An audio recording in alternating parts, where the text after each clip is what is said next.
sediakan hidangan di hadapan lawanku. Engkau mengurapi kepalaku dengan minyak baru. Jumpa kembali di Sharing Firman. Tema Sharing Firman hari ini adalah jangan selalu jadi bayi rohani. Saudara, pada umumnya pasangan yang baru menikah sangat berbahagia saat menerima kehadiran bayi buah hati mereka. Selama beberapa waktu, bayi tersebut belum bisa mengatur waktu tidurnya atau dikatakan tidak beraturan. Dan tidak bisa melakukan segala kebutuhannya dengan sendiri. Seperti makan, minum, mandi, buang air kecil, dan sebagainya. Sehingga harus dibantu dan diawasi secara terus-menerus. Nah, meskipun orang tuanya mengalami perubahan siklus tidur dan harus mencurahkan banyak waktu untuk merawat sang bayi. Namun segala kesusahan orang tua akan terobati saat melihat sang bayi yang lucu bertumbuh besar dan sehat. Kondisi ini sangat berbeda bila setelah berusia katakan 7 tahun atau 8 tahun kemudian. Namun anak tersebut masih seperti bayi.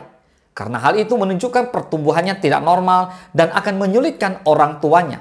Saya percaya orang tuanya pasti akan sangat sedih jika melihat anaknya terus menjadi bayi. Nah sekarang, kita sebagai anak Tuhan, dengar ya, jangan selalu jadi bayi rohani. Jika kita menjadi bayi rohani, Tuhan Yesus yang sedih. Maka bertobatlah, katakan amin. 2 Petrus 3:18, tetapi bertumbuhlah dalam kasih karunia dan dalam pengenalan akan Tuhan dan Juru Selamat kita, Yesus Kristus. Baginya kemuliaan sekarang dan sampai selama-lamanya. Firman Allah mencatat dan mengajar kita untuk tidak terus-menerus menjadi bayi rohani, melainkan harus bertumbuh menjadi dewasa rohani. Ada amin? Pertanyaannya, mengapa kita tidak boleh menjadi bayi rohani? Mari kita belajar tentang beberapa kebenaran di sini. Yang pertama, bayi rohani kurang mengerti hal-hal yang menyenangkan Allah. Sebagai anak Tuhan yang dewasa rohani, kita harus bangun hubungan intim dengan Tuhan. Bawa korban syukur dan sembah Dia senantiasa. Karena itulah yang menyenangkan hati Tuhan. Ibrani 5:11-14. Tentang hal itu, banyak yang harus kami katakan. Tetapi yang sukar untuk dijelaskan karena kamu telah lamban dalam hal mendengarkan. Sebab sekalipun kamu ditinjau dari sudut waktu, sudah seharusnya menjadi pengajar.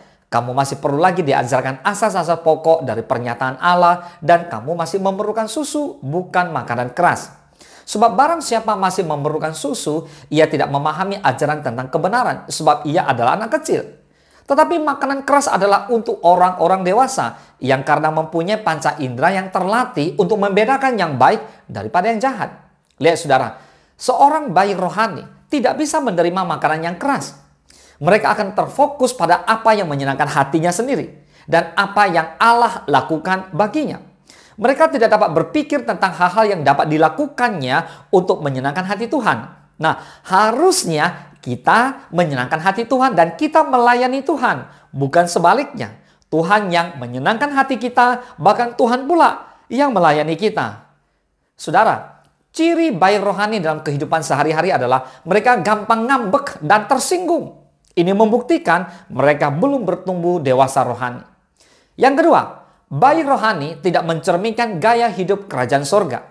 1 Korintus 3 ayat pertama sampai ayat keempat. Dan aku, saudara-saudara pada waktu itu tidak dapat berbicara dengan kamu seperti dengan manusia rohani. Tetapi hanya dengan manusia duniawi yang belum dewasa dalam Kristus. Susulah yang kuberikan kepadamu, bukanlah makanan keras. Sebab kamu belum dapat menerimanya. Dan sekarang pun kamu belum dapat menerimanya.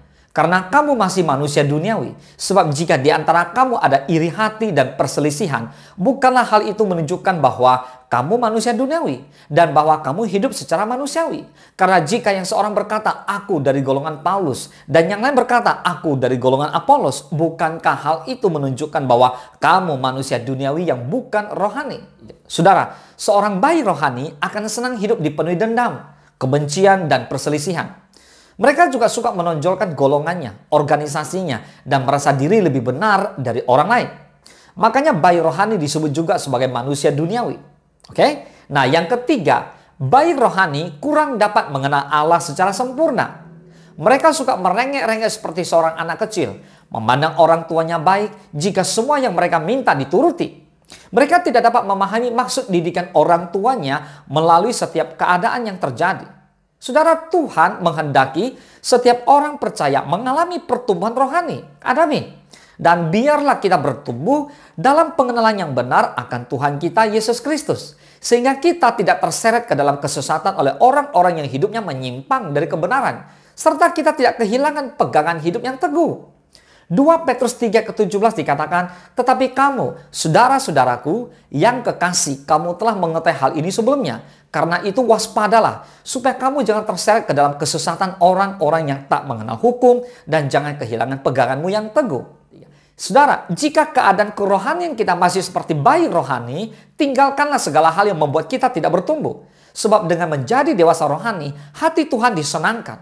Baginya, kemuliaan selama-lamanya. Amin. Bayi rohani itu identik dengan manusia duniawi yang tidak bertumbuh. Ia tidak menghargai firman dan kehendak Tuhan, atau dengan perkataan lain, ia menolak anugerah Tuhan. Mari kita tidak menjadi bayi rohani tetapi bersedia dan mulai mencerna hal-hal yang keras dalam hidup kita dengan sikap yang dewasa. Mungkin Allah memberikan makanan keras lewat firman Tuhan atau cobaan hidup. Janganlah kita menyalahkan atau menghakimi Tuhan.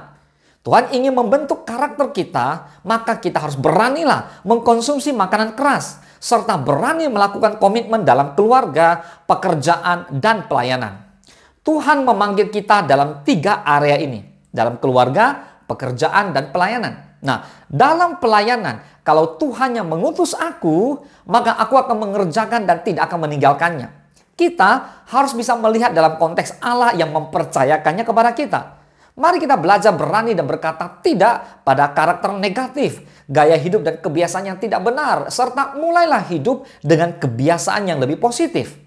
Karena itu, sesibuk apapun kita hari ini dan setiap hari, kejar-kejaran dengan pekerjaan, seolah-olah waktu kurang, tingkat manapun pentingnya peran kita di mata orang, janganlah lupa luangkan waktu serta tenangkan hati dalam hadirat Tuhan untuk berdoa kepada Tuhan dan merenungkan firman Tuhan siang dan malam.